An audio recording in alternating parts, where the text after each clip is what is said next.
Hello everyone, and welcome to Linux Forensics here at Pentester Academy.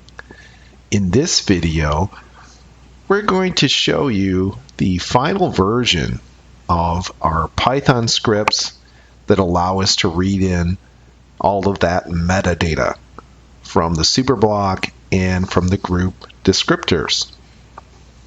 So earlier we showed you how you could read these two items separately, and we said that we would show you how you can combine the information to get a better picture of what's going on with your file system. So here we have our script. Not much has changed. I start out with the shebang, user bin Python. I added one additional import, and that's this math import for the log function, and we'll see why that is in a little bit. Here's our superblock class, and the only changes that have been made here is that I added a couple of functions. So I added one that would tell you the number of block groups, and another that would tell you the size of the group descriptors, which is normally 32 bytes unless you're running a 64-bit ext4 system, in which case it is doubled.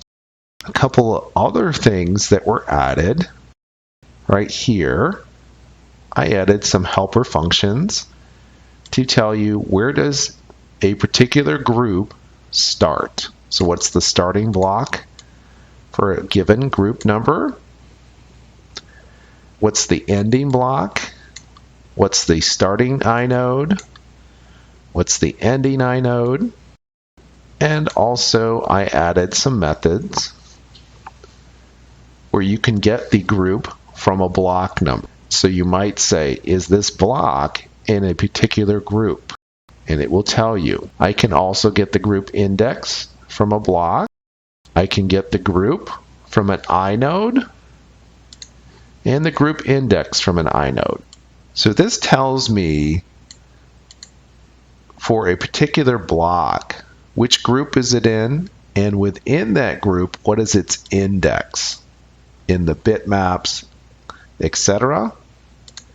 And the same thing is true for inodes. I can find out which group they are in and what is their index within that group. And here's another method. Group has superblock. So group has superblock says for this block group number, is there a superblock in here or not? And there are a couple of things that determine that. So if it's the first block group, they all have a superblock. So that one's pretty easy. I have a little short circuit here. If it's block group 0, yes, return true. If you're running sparse super 2, in this case there are two backup superblocks. And where are they located? They're located in backup block groups. It's an array of 2. So I check if you're running that feature and you're in one of those 2 blocks, then I return true.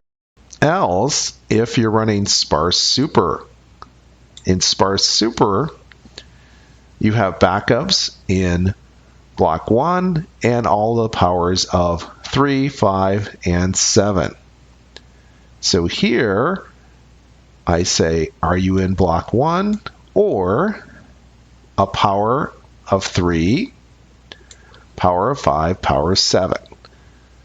So this might look a little strange, but essentially what I'm doing is I'm saying, is the block group number that you passed in equal to 3 to the power rounded of the log of the block group number divided by the log of 3. So if this was an even power of 3, this would all work out, and this would return true. And I do the same thing for powers of 5 and powers of 7. And that's why I had to import the log function.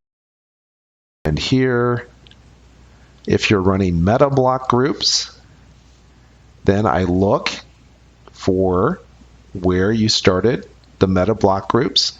This is a feature that you can actually add to a live file system. So you might have meta block groups on part of the system, and that's why I do this check. I look for the first meta block group, and a meta block group takes your drive and it busts it up into different groups, meta block groups, which essentially view their part of the disk as the entire disk. So the information that they store in terms of the superblock and the group descriptors is only for their meta block. If you're running this, then I will determine where the backups are stored. It's stored in the first and the last two of each meta group. And that's what I'm determining here. Otherwise, if I've gotten this far and you're running meta block groups, then you have the default, which is every single group has a superblock and group descriptors. Here I have my group descriptor class, no changes here. And I've added an extended group descriptor class, which takes as an input a block group descriptor and a superblock and a block group number.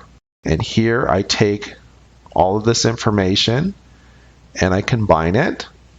So I store the block group number, start and end blocks, start and end inodes, the flags, free inodes, and you will see several places where I said if this is wide. If I'm running 64-bit mode, the block group descriptor is larger, and I have to adjust my values using information stored in the second half of the descriptor. So all of this is pretty basic. And then here I develop the layout. So I create a list, initialize it to be empty, and I keep track of the non-data blocks. And I have an adjustment factor in case I have flexible block groups. So a flexible block group will take several groups and combine them into a flexible block. So how does that work? What that does is the superblock and the group descriptors and the bitmaps and the inode tables are all together in the first block group in the flexible block. What this allows is it allows you to have contiguous files if you have a large file. If you have a large file that spans multiple block groups, this way all of its metadata is in one happy place and you don't have to spread it all around. So that's a flexible block group, and there's an adjustment factor, which is essentially equal to the size of the flexible block group. So I first check and say, if I have a superblock, then the superblock comes first. And the group descriptor size is given by this formula. I then will add to my layout a group descriptor table of that size. Then I have non-data blocks, and I add the group descriptor size plus one block for the superblock, and then the group descriptor table. Now, if there is reserved space for future expansion of the group descriptor tables, I will add that. So I'll add in the reserved space, and I will add that space into the non-data blocks, and then I will get the block bitmap low address. And again, if it's a wide group descriptor, if it's a 64-bit system, then I will add in the high part of that address. I will add this to my layout, so I have the data block bitmap, which is always one block, and I will ask, is this group from a block equal to the block number. In other words, is this block that contains the data block bitmap, which I call BBM, is that equal to the current block number? Again, a flexible block group will only have this in the first block group. So if I'm in the right place, then instead of adding just one block to the bitmap, I will add this adjustment factor, which is the number of block groups in my flexible block. I then calculate my inode bitmap, and I do something very similar. And I say, is this in the right block group? And if it is, add the flexible block group adjustment factor. Then I look at the inode table, and once again, I do the same thing. I take the number of blocks, and I have to multiply by the flexible block group adjustment factor if I'm in the first block. The other ones don't have all these things. It just has data. That's pretty much that. And then my pretty print function. I go through here and I just print out the basic information for each block group. Then I will tell you about the layout, and then I tell you about free space, directories, and some checksums. Now, in some earlier videos, I said that the sleuth kit wasn't up to date, and one of the things, it only gives you this checksum. It will not give you these second two checksums if they exist. So now, if I look at my main method, the main method hasn't really changed. The only thing it changed is I went from an ext metadata class, which used to use plain old block groups, and now it uses the extended one. So if you look here, you will see that it gets my super block, and it will get the block group descriptors, and then it will create a list of the extended block group descriptors, and it's pretty much the same otherwise. Well, that's all for this video.